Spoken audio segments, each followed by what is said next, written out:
welcome back to episode 2, The Prince of Egypt. Oh boy. It's such a happy-go-lucky film, isn't it? Oh boy. Yeah. That disclaimer at the beginning, I shrugged off at first. But oh wow. We'll get into it later, but I had to take a bit of a break. You can say it now. Biff Yeah. got traumatised. Just a little He bit. literally called me up and be like, I need someone to talk to. Yeah. It was a bit of context. I kind of grew up in the church. I'm now no longer part of the church.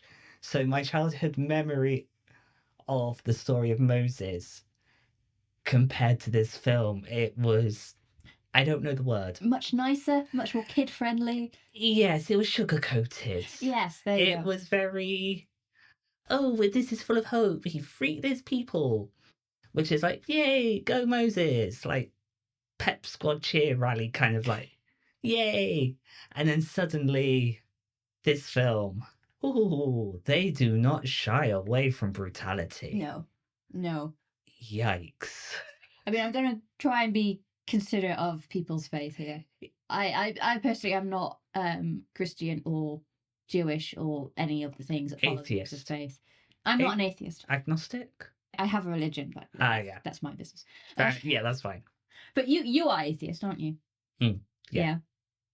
I don't want to insult anybody. No. But it's so dark. I think this hit me really hard because I spent my first 15 years in the church, both Baptist and evangelist. The fun ones, should I say. Yeah. One is all fire and brimstone, like everything's going to rain on you and cause you death and trouble. You've got to pray, you've got to repent. And the other one, I can't remember. Well, they kind of blended, and the other one was more, let's get you baptized. This is definitely the darkest DreamWorks movie. I cannot think of a darker movie. I cannot think of a darker U-rated movie than this, actually. Never mind DreamWorks. Yeah, how this got a U rating? It should have been PG at minimum. At most. We have child death. Yeah. We have animal death. We have cruelty to other people. We have whipping. We have murder. We have blood. There's suffering to the point where I broke down at points. Yes. Yeah, you were very upset. I was animated is a good word, I'd say. Yes. And vocal. Yes. Yeah, I don't want to upset any of the Christian friends that I had growing up, but at the same time, I'm kind of glad I'm not part of the church anymore. That's fair. Honestly, have your faith. I'm all for it. But at the same time, what we were taught as children in Sunday school, it's very For a faith that's all about the Bible, they really don't teach you much about the Bible. A lot of Christians, I think, don't know the Bible stories in its full. They hear the censored version and then they don't get the full version. And this is... Yeah, because I had the select verses. It was very carefully cherry-picked, so to speak. You hear a book and a verse between set verses. So say between, I don't know, book 2, verse 3 and 4. What happens in 1, 2, 6, 7, 8, 9, 10? You don't know. Violence happens. Yes, but because you're told the hope bit, you don't think to, because you're like, this is a good story. And I think that's why this masterpiece of a film packed an almighty punch, a realistic, this is the truth punch to me. And I had a hard time dealing with it for I had a 16-hour break after one scene. Oof. If you've seen this film, you'll probably understand what these oofs say. But And I think it's still considered one of the best DreamWorks films to this day. Oh, I don't know if I said, I had not seen this film before until literally 3 days ago. Yes, I had seen it as a kid. Yeah. I was somehow okay. Yes. But yeah, this was your first. My first time watching it. I thought I had watched it. Now, I think I may have seen a clip or two. Probably. But I was not shown the whole film. Because I hadn't read the Bible story, and I went and looked it up. And I was actually surprised how many beats of it were completely accurate to this movie. The bits I was taught were in the film. Like the lamb's blood on the lintel of the door. Yes. The plagues and all of that stuff. Like, I think that's as bad as it went when I was told it when I was like 6 or 7. But what happens with the final scenes with parting of the Red Sea, the thing about all the boys that are born being thrown into the Nile, I don't recall any of that. From the original, the Pharaoh ordered the midwives to kill any baby boy because the midwives were helping the Hebrews' birth. So they were ordered to kill every baby boy. And the midwives didn't do it. And I think they got punished for it or something like that. And then eventually it did start to happen. The floating down on the basket was original. What's interesting was that Moses' mother was one of the midwives. So Moses actually grew up being breastfed by his own mother. So in the original, Moses knew who he was from the beginning, it sounds like. And another change, he was found by the Pharaoh's daughter, not the Pharaoh's wife. I remember that one. So he wasn't a prince, he was just like royalty. He grew up in the palace, but he wasn't associated with the royal family much. The lineage. But in the movie, of course, they made him Ramesses' brother, and that's changed. I think that changed everything about the movie. That's added so much sadness. Yeah, and I think that's... I don't cry in films often. I genuinely cried like 3 times, it felt like, in this film because of that. The relationship they had, and Ramesses basically almost pining. Because they love each other. They do. They love each other. They loved each other till the end. There was just so much. Yeah. And the goodbye brother, I was like, oof. Which he repeated. Because he says goodbye brother when he exiles himself. Yes. And then he says goodbye brother again at the very end of the movie. The first time when he exiles himself, Ramesses saying please. The first time I watched that broke me. I genuinely had to like pause, take a breather and go, oh wow. I think it's more the frustration of the story, but it's like, come on, see the good. You can be better than this. That's literally what I'm saying. I know how the story goes. I know how the story goes. And I think because of the way the film's telling it, it's like there's hope they can be brothers again. Yeah, even though you know how it ends. Yeah. And you're like, come on. Because there's so many points. I cannot count them points in the movie where things could have changed. Yeah. There's so many of them. And every time it's so sad because you know they're not going to get there, but you keep praying that they'll get there. Because it says in the disclaimer at the beginning, artistic and historic license has been taken. Yes. Meaning things have changed. And in my head, I was going, please let this be a change. Can you make it a happy ending? Please make it a happy ending. Not a genocide of the Egyptians. Right at the end. I mean, yeah. That's brutal.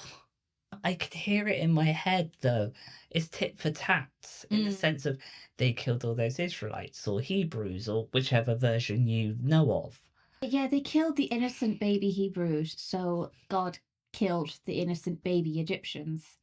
Yeah. And I get it, eye for an eye. It's so sad, though. It is, and I just like... It just jumps me straight to the burning bush scene, and it just annoys me from that point of view, but yeah. I don't think we're doing it in order this time. Oh, we're not. The burning bush scene? It's the line, who made the deaf, the mute, the seeing, or the blind? Did not I, now go.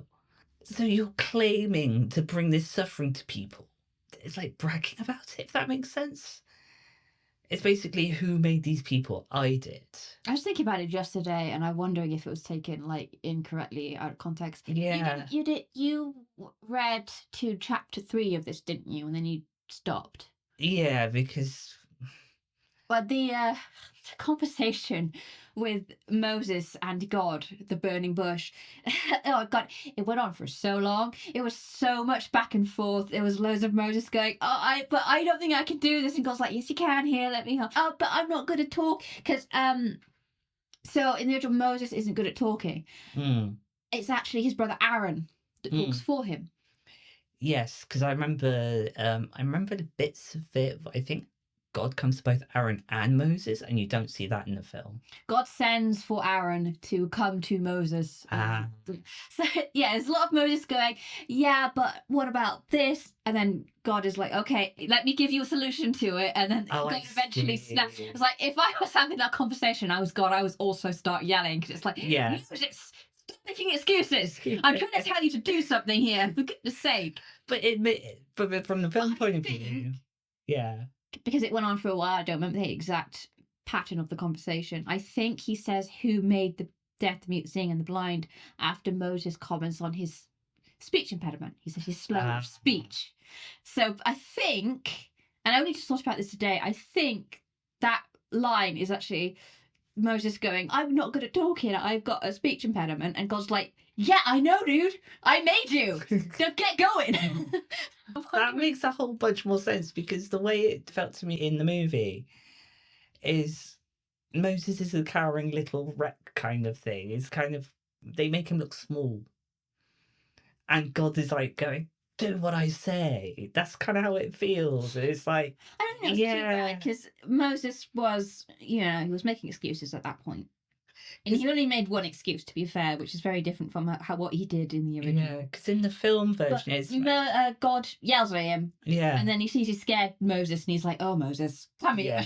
It kind of reminds me of when a mother gets frustrated, yells at their kid, and he's like, oh, I've made my kid cry. Oh, let me hug you. It's okay. Yeah. Sorry, mummy yelled. That's what it felt like to me. Yeah. Going back to the movie, though, the way it's depicted is like, because he suddenly gets angry out of nowhere. It's like, yeah. But you created these people. You didn't have to. You had the choice to. This is what was in my head. It's like, you had the choice of making these people in your image. Yeah. And we are taught we are made in your image. So why create all these issues? Yeah. Why create all of this? I think they wanted to add that line because it was probably the most infamous part of that conversation. Yeah. Along with I am who I am. Or I am what I am. The burning bush scene, if I think about it in isolation, it doesn't make a lot of sense. Because like you said, they take the momentous bits. So it doesn't quite make complete sense. Yeah, the I am what I am was in response to Moses saying, what shall I tell them your name is? And he says, I am what I am. I'm God. Yeah, fair enough. Yeah, they could have made that a little bit clearer in that respect. Then I think they wanted to just give it the well-known responses. Fair enough. Oh gosh, one thing I want to say is this is definitely one of the most beautiful movies. Oh, yes. Backgrounds are bloody gorgeous. Am I allowed to say bloody? I think so. The backgrounds are bloody gorgeous. Yeah. One thing I noticed about the songs that I'm really impressed with is you couldn't take a single one of those out without wrecking the story, because they all had a massive point in the story. Yes, because you could take out any song in a musical in theory, and it'll still make sense. There's a lot of songs in musicals, either live musicals or movies, that you can take out. Yeah. You can't take out a single one of these here, because they are right on the beat of the stories. Because rewatching it just before we recorded, I was hearing the reprises everywhere. And if anything, I just felt all the, I knew what was coming and I was feeling the same emotion. Yes. Which is rare for me, because I know what's coming. I kind of don't react the same way like I did the first time. The only thing I didn't do in the second watch that I did in the first watch was tears. But that's because I knew what was coming. I mentally prepared myself. Whereas first time it was the shock of it. I was like, oh, wow. But yeah, the gorgeousness of it all. Because the first opening shot after the disclaimer sent me on a 20-minute rabbit hole of my own making. Because it's swirling clouds clearing to reveal Egypt. And I was like, I thought this was hand-drawn. How have they hand-drawn this? And it turns out it's a mixture of hand-drawn paintings in the style of, I forget, I didn't write it down, and computer animation. So it's a mixture of all three. And I was like, Yeah, the basket was computer animated, wasn't it? Yeah, the basket's computer animated. I believe all the people were hand-drawn. The big wide shot paintings with very few movements, should I say. They were painting. And then they had the computer animated over the top of it. And I was like, oh boy. And this is 1998. That's impressive. They put so much art into this film. Yeah.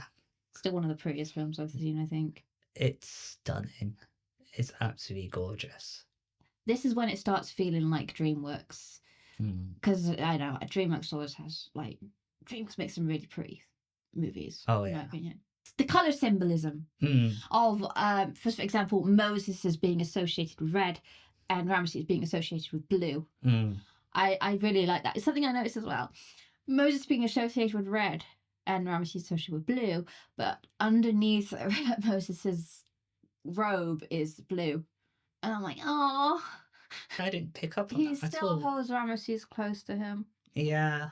Throughout the movie, you could tell Moses did not want to give up Ramesses, but... I mean, all I wanted reprise. He said, even now I wish that God had chosen another.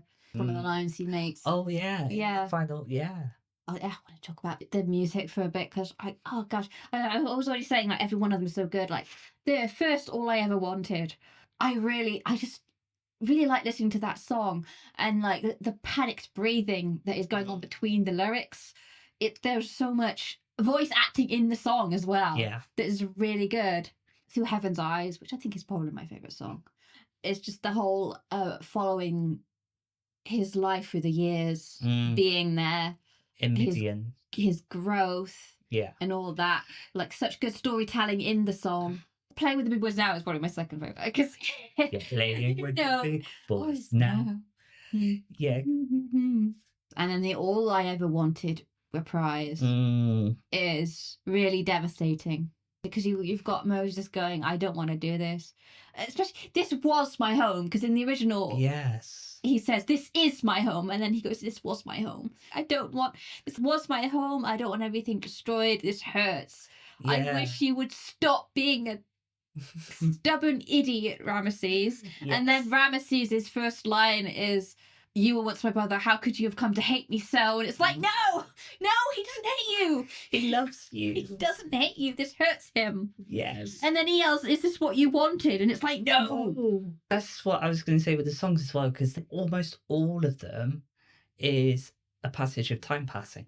Almost all of them. Almost. Because Through Heaven's Eyes. That's him in Midian. All I Wanted reprise, yeah. That's all of the plagues happening. Yeah. The last song.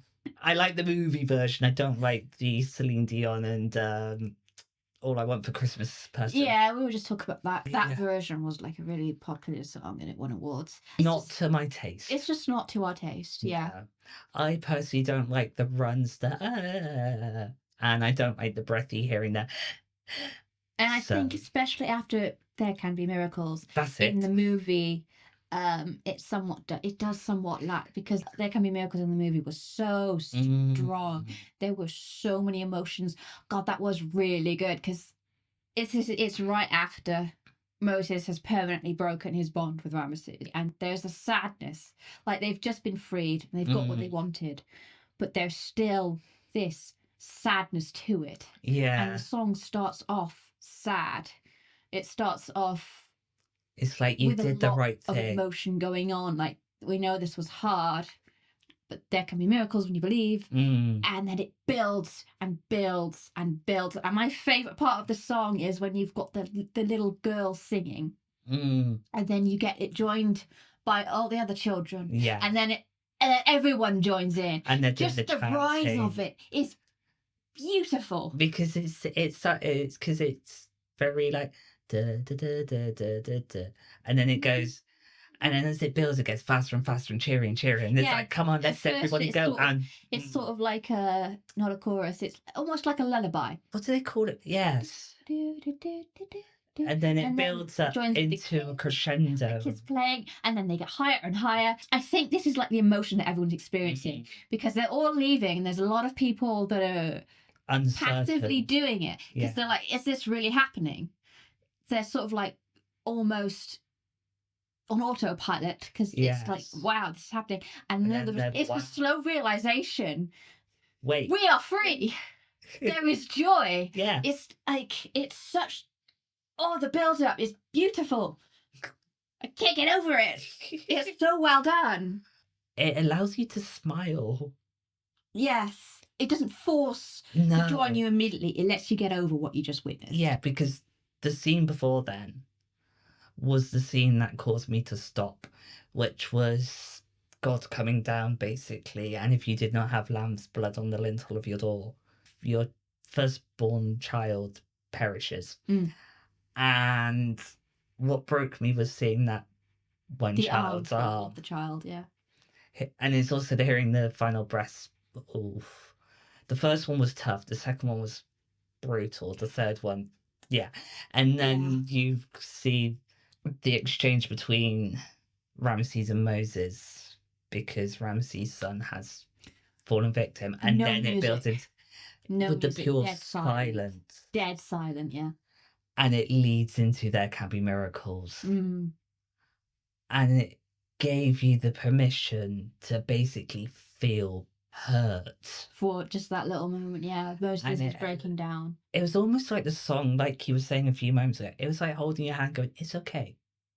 You're allowed to feel like this, but it is a moment of good as well. Yes. That's what I love so much about that song. I'm so glad that song came straight after. Yes. Because if it didn't, I honestly don't know if I would have carried on, so to speak. I felt relieved, should I say. Yeah. I also want to say, I don't know if like is the right word, but I I've noticed the difference in the beginning of the sheer panic and brutality of the Egyptians killing the children, and how like harsh it is, and then the redness, and then when it's time for God to do the same, it's so silent. The whole time it's just completely silent, and there's like no music. Yeah, you just get the it's just, there's such a difference. Did I re-traumatize you there?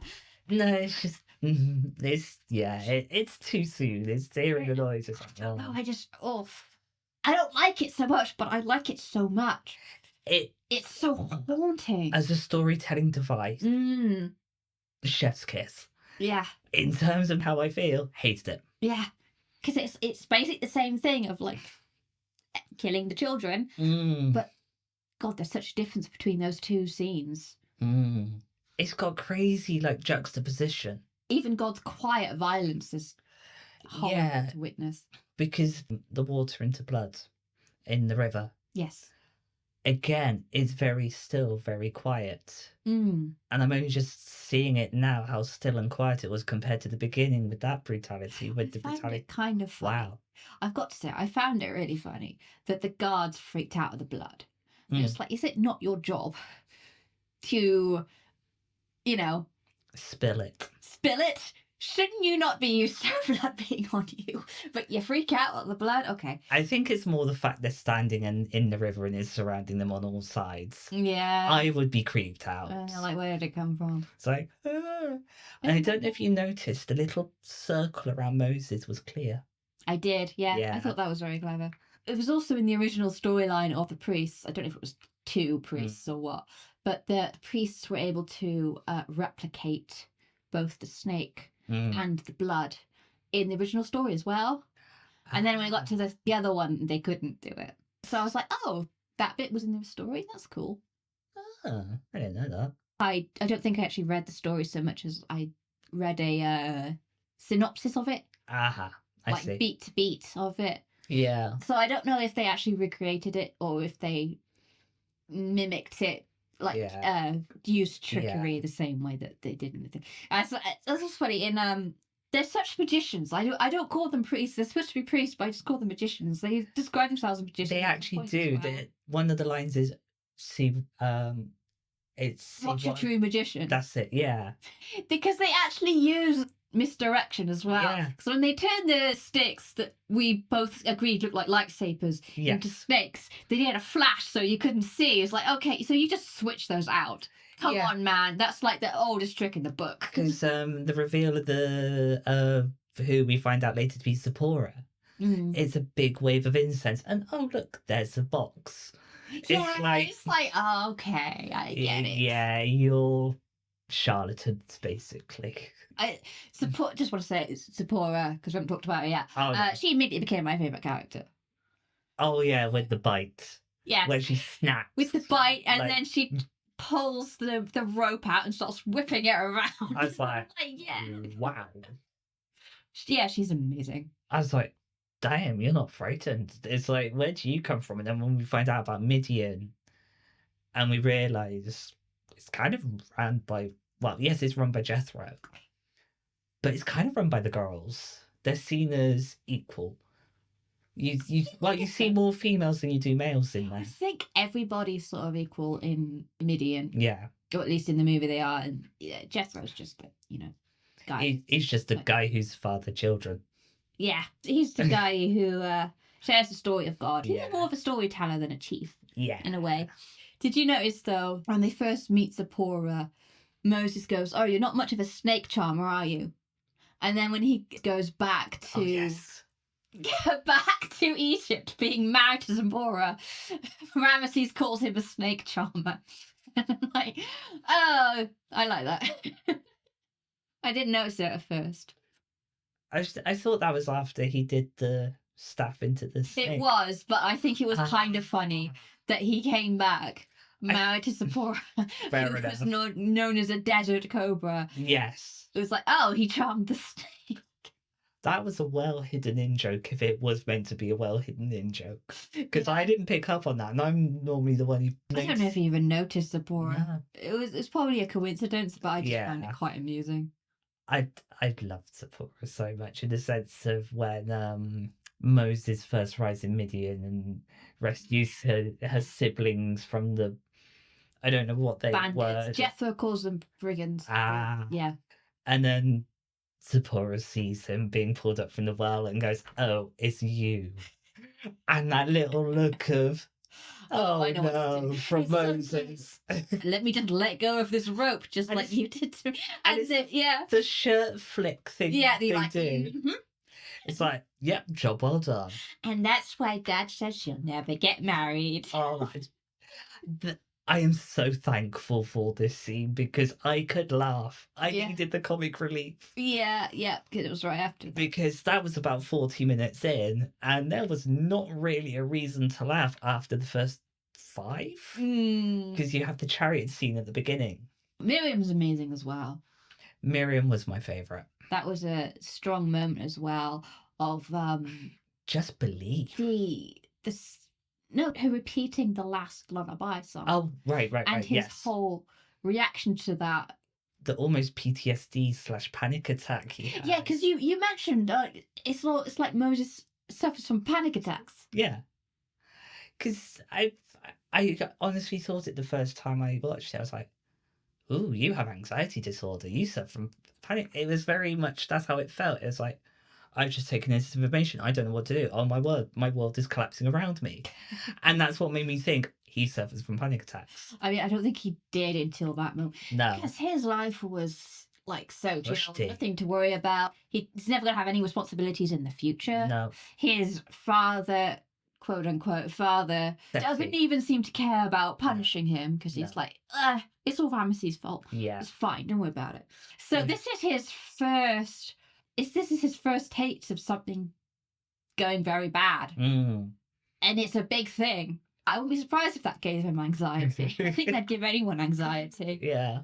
It was depicted so well. It was. With Moses' realization and the song of him basically saying, "This is me," or trying to convince himself. Yeah, I've got all I ever wanted. Then he actually looks at the mural with the babies falling into the Nile. Oh, yeah. And then everything is put into perspective almost. Because then Pharaoh or Dad or whatever you call them basically says sacrifices had to be made and things like that. And it's like, oh. And then it's even more crushing down. And so it's like, oh boy.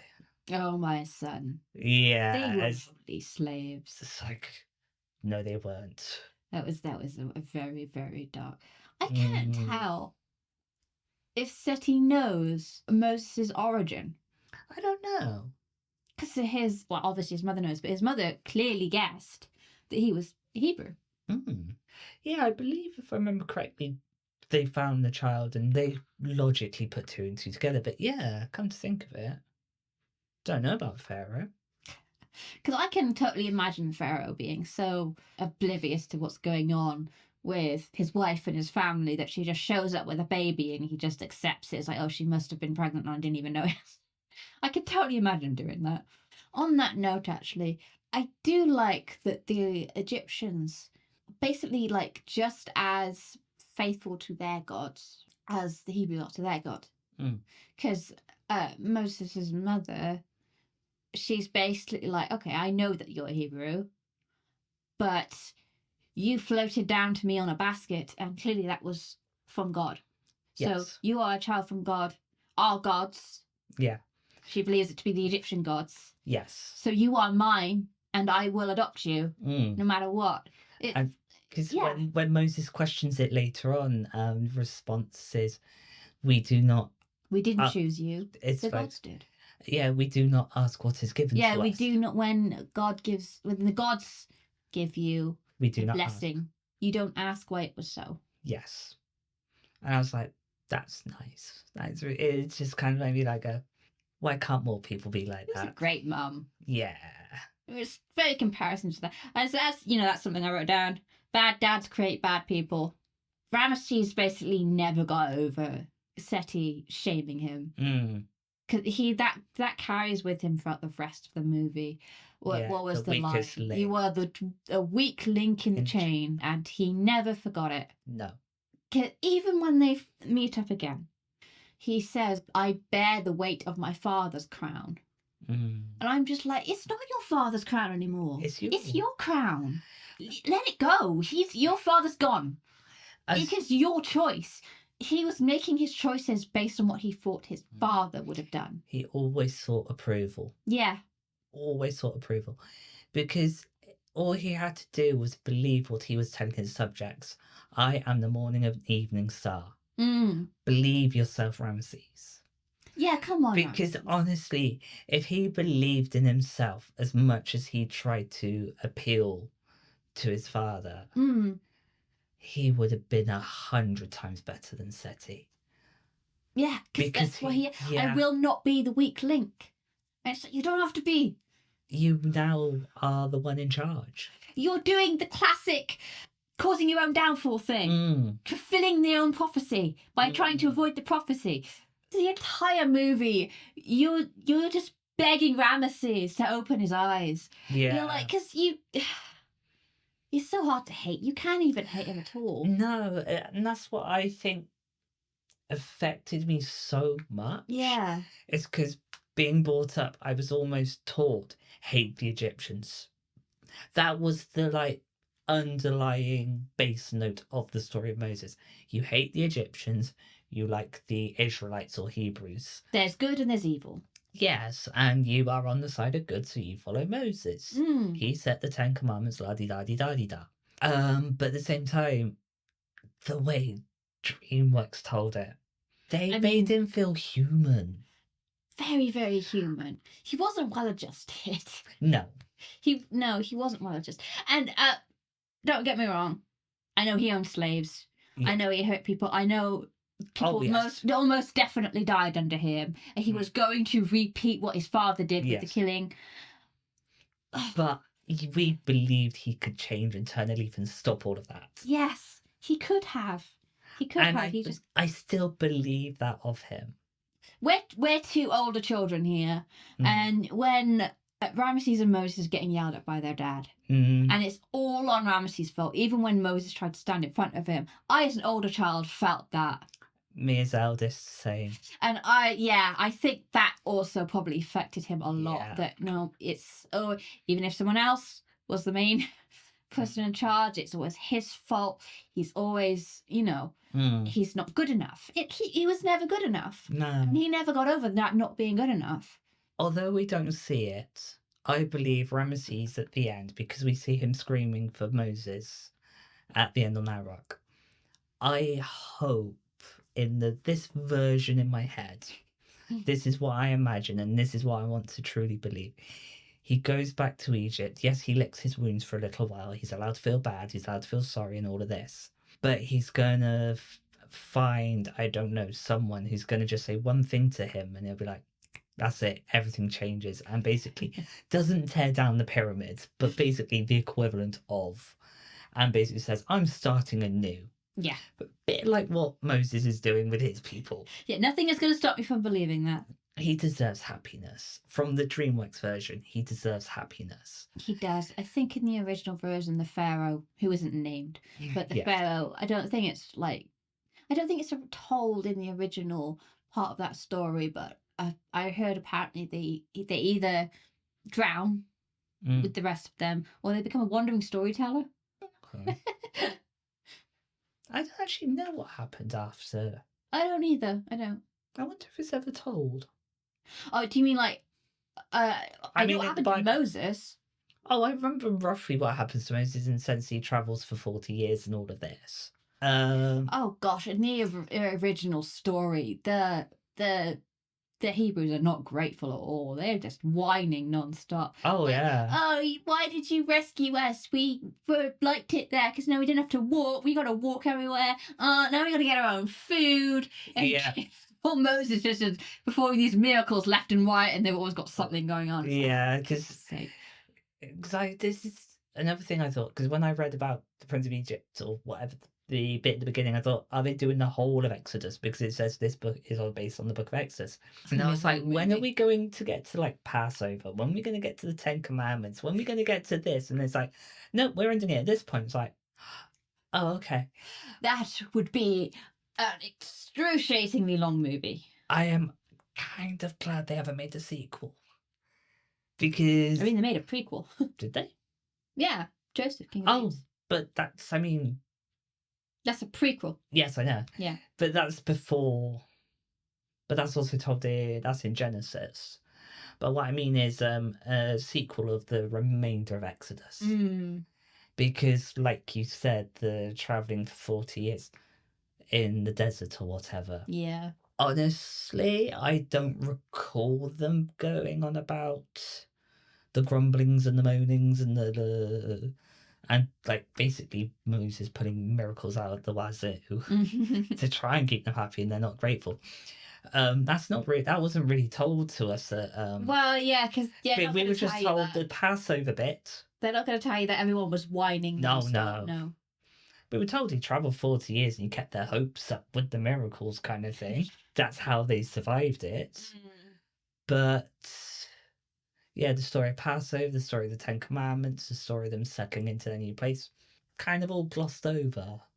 I can imagine why. Because you had to hate the bad and like the good. I do want to say in the original, God does not come off as good. Because... it's written in the original that God is continually hardening the Pharaoh's heart. The Pharaoh is not choosing to continue. God is purposefully hardening his heart. And it sounds like he's just doing it to... Oh, wow. Yeah, he sounds like he's just doing it so he can show off his power to me. It doesn't come off well. Yeah. And it's compromise as well. Like, after he refuses, Moses comes back... And then the Pharaoh's like, okay, the children and woman can leave. And then God tells Moses, no, that's not good enough. So he's like, no, you have to let all of us leave. Then he comes back after a few more curses. Yeah. He's like, all right, you can all leave. And God's like, he needs to let us take all our cattle and stuff as well. And Moses is like, all right. And then the Pharaoh gets his heart hardened. He's like, no, you can't take your cattle with you. And he's like, all right, well, go and... do some more horrible things to your people then. And I'm like, why? What's the lesson we're learning here? I'm so confused. What is the lesson we're learning? I think that's why I got really angry and animated. Because I realised that was the truth. Yeah. And I realised lied is a strong word, but I felt lied to. God is much more distracting. Oh, yeah, because it makes it sound like it's Ramses' choice, not God influencing Ramses. Yes.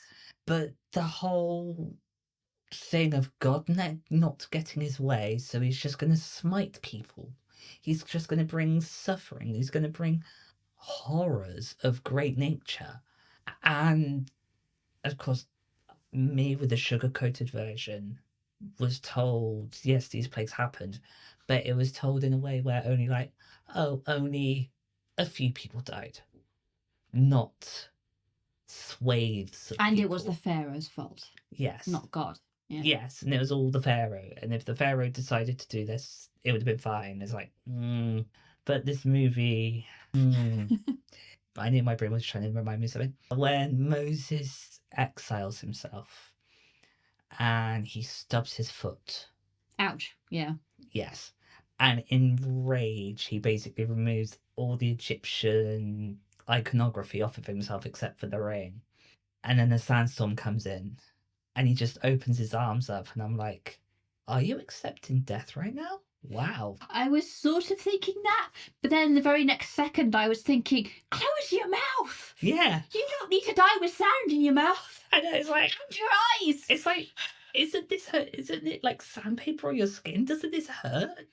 And it was like, you're willing to die in pain like this? And I was like, okay. That was his lowest point. I was also thinking, because he was wandering the desert at that point for at least a day. Yeah. And I was thinking, take off your jewelry. Yeah. That's gold metal against your skin. It's going to be burning you. Why did you take so long to take it off?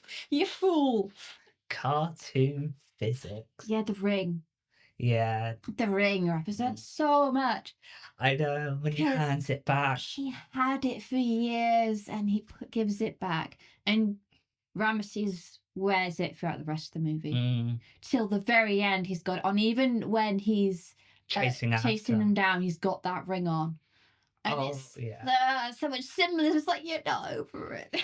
Yeah, because when Ramesses chases after Moses in that moment, I'm like, don't let grief take you. Come on, mourn your son passing. He warns you. And oh gosh, yeah, my favourite shot is the one with his son underneath the crocodile mural. Oh, so much symbolism there. It's like that's what everything came down to. Like that was the pinnacle of it, as it symbolises what's about to happen. Yeah. Because he's standing right underneath. He's underneath the crocodiles. Yeah. And the baby's falling down. And it's like, next sacrifice. It's like, oh, that's my favourite shot. There's so much in there. Because I don't want to hate the kid, but the kid comes up at the wrong moment. Because the scene just before that shot is where Moses seems to be getting through to Ramesses. And they're talking. And they're being brothers again. They're kind of understanding. And then the kid turns up and goes, isn't that the one doing all this? And it's like, oh, you little rapscallion. So close. It was like, as you said, Moses knew what was coming. In that moment. I think that's why he went down to warn Ramesses, like, please, for the love of, literally, for the love of God. Yes. Never had that phrase been truly said. Something real bad's gonna happen. There's another shot, actually, right in that nose. So when he's saying all I ever wanted, the first time, he runs into the palace and he collapses on a pillar. Yes. And he's like, strokes the pillar to like give himself comfort, like, this is my home. Yes. And when he comes in, which is right after All I Ever Wanted reprise, he strokes that same pillar that is now racked. You've already hurt me with this, with the whole song. You've beaten me down, and then you kicked me while I was on the floor. You didn't need to do that. I was already unconscious. Because I literally wrote 5 minutes in to the film, and already I'm emotional 5 times. It feels like. And that's another one of those moments. It's like the music. Yeah. It punches you. Yeah. Oh, it lifts you. It comforts you.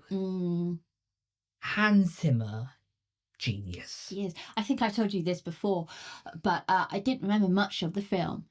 But I remembered all of the, not the words, but all of the tunes. Yes. Of the songs, like all of them. That. I remembered that completely. Yeah. And I don't know when this came out. I think I saw this when it came out. Wow. It's literally, 6 weeks after Antz, so... Yes, yeah, so... Same yeah. year. Years and years ago, and I still remember the songs. Parting of the Sea. Mm. No words, just music equals perfect. Yes. They really know what to do with music, including when to not have it. Dead silence can be more powerful than, like, a sad song. Silence is golden. Yeah. That phrase, if you've never experienced it, I hope you do one day, because Silence it's is powerful. golden. Silence can also be pure evil, because it's all silent.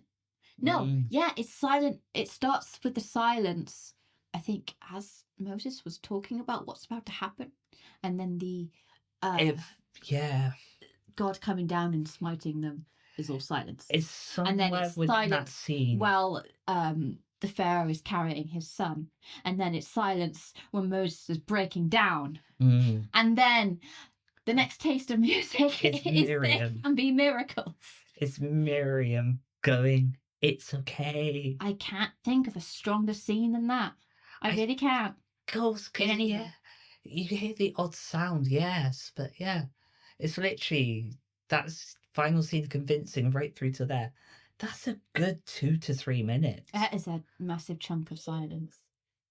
Yeah, I also like the contrast of Aaron and Miriam, because they represent the two responses you can have to the situation. Aaron has lost faith. Yes. He's like, he lost his belief in God because God did not answer the call. And Miriam's like dug her heels in. Yeah. She's the optimist. Yes. Like Aaron's the pessimist. She believes even harder. And I think those are like the two big reactions you can have to the environment that they are in. Because they sing it at the very beginning with the opening song. With the slave singing to Elohim, "Can you hear your people cry? Help us now. Lord will remember us. There's a land he promised us." To the promised land. Like, wow. And because I think that's another thing, because that's stuck in my head hearing it. And then going to the burning bush scene, God's kind of impatient. It's like, why have you taken so long to react then? Because at this point, from the point of that song being sung, Moses is, what, a few months old? Yes. Maybe a year? Yes. And he's now, what, 30 odd? 20 odd? I don't know. Who knows? Mid-20s, early 30s? It never says. In the original, he was like 80. Oh, he dies at 80, yeah, after the 40. No, he was 80. So he was 40 and then became... okay. Well, in the Bible, everyone lives to be like 1,000. True. So, that's 40 odd years ignoring. So, Aaron, you're more than welcome to feel that, in my mind. And that is just making me think now, it kind of makes me have some sympathy to the moaning in the travelling of the desert. It's taken him this many years to help us. And he's got us walking in a desert. Now we're just wondering, yeah, I suppose you're right. I can actually sympathise with it now. I get it. Right. Okay, it should not have been done on Moses' expense. But I understand the sentiment now. You've abandoned us for 80 years. I did like their version of how the Sphinx lost its nose. Oh, yes. The chariot racing at the beginning where they're being yobbos, or as how Zipporah describes them, brats. Yeah, I'm just thinking, how did you guys survive till adulthood? Yeah. Good Lord. I was watching up until that moment where Zipporah calls them brats. I was thinking to myself, there's a name to describe these. There's a word to describe these two. And I could not think of it. And then she says it's like... Zipporah, yeah. It was very much palm to forehead, of course. Yeah. But you do see that Moses kind of always did have it in him. When after Ramesses gets told off, Moses speaks to his father, and he's like, he just wants your approval. You just need to give him a chance. And that, like, he's a really good influencer from the very beginning. Because from the whole, because like I said, I'd not seen this film before, so of course, all I knew of Moses at that moment was He was a little Chalmers baby. Oh my word, when that basket lid gets lifted off, it's like, oh, hi there. Yeah, he's like, hang on, let me make sure I'm as adorable as possible. Yeah, I'm cute. Look at me. Yeah, he is absolutely adorable, baby. I just found that hilarious. And then he's an absolute idiot, a right word? Menace. Yeah, menace. He's an absolute menace as a young adult. So that's all I knew up until that moment. And then it was like, father, it was all my fault. I was like, wait, what? Wait. Normally you're trying to shift the blame if you're that kind of character in traditional popular films and that. Normally you're the one, yeah, it was his fault, blame him. But it was like, nope, me. I was like, oh?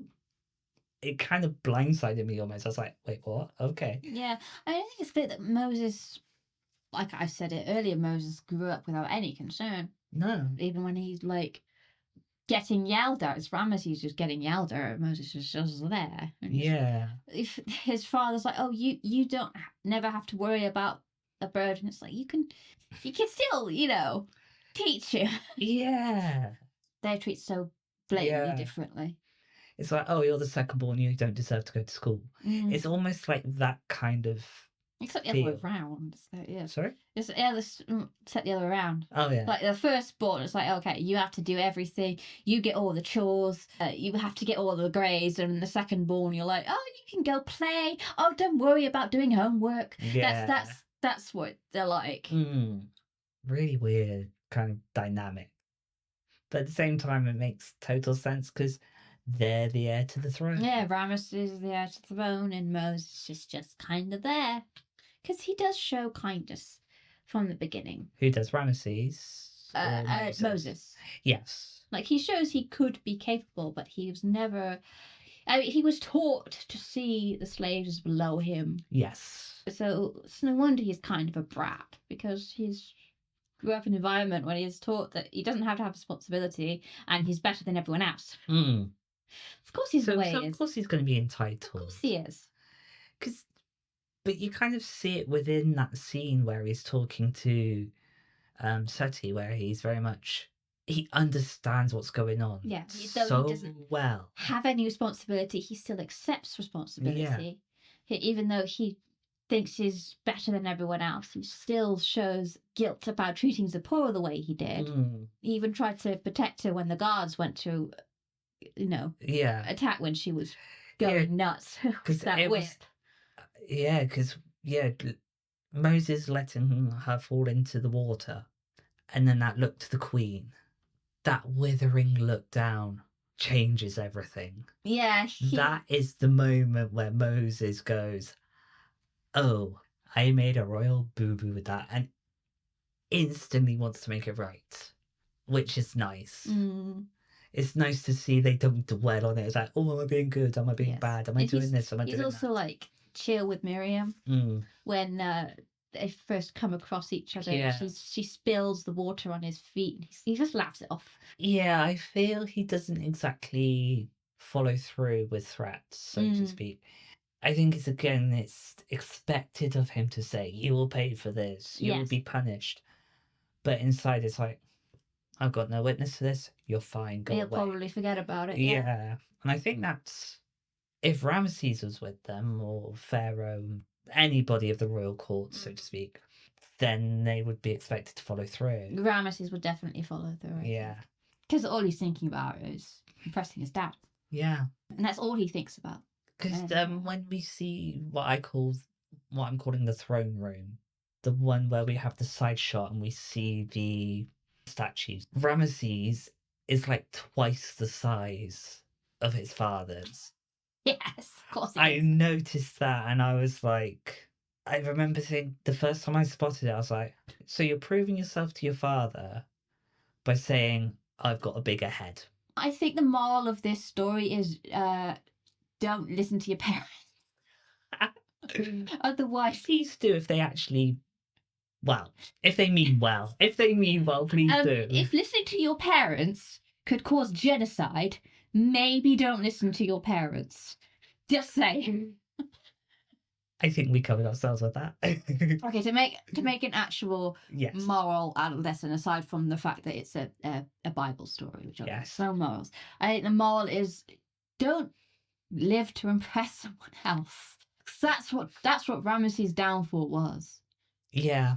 From Ramesses' point of view, is that. That is the lesson Ramesses needed to have learnt and didn't learn. No. And everything would have been fine if he'd learned it, I think. I think he had it in him. I think he had it in him to be kind. Yeah. I think he did. I want to believe he did. There's at least 3 times I've thought, please, you can stop this. But knowing the story... You don't have to do this. No. Your dad's not even here anymore. To be fair, according to Egyptian faith, his dad has become a god because Pharaoh's a god. So his dad is looking down on him. And I guess that's why he's... Yeah. But whatever.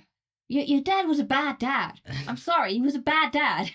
I think the moral story is basically, honestly, believe in yourself. However cheesy that sounds, trust yourself. Because if you trust yourself, you can achieve. There can be miracles. I was trying to do that. I was trying to do that, but my brain couldn't connect the dots. There can be miracles when you believe. Yes, I know. my brain couldn't. It was on the tip of my tongue, and I can't remember the. God, I'm rubbish with names. We can't remember it. I am rubbish with names. Yeah. You can tell me names until the cows come home, but all I remember is the tune. Same. But yeah, believe in yourself, trust yourself.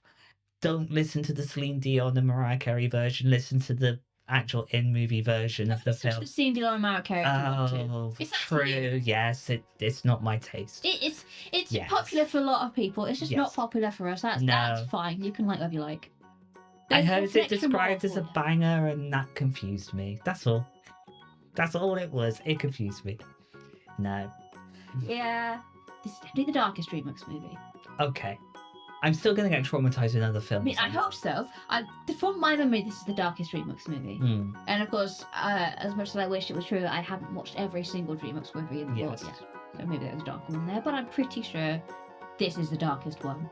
Okay. I mean, you've got to go real far to make it darker than this.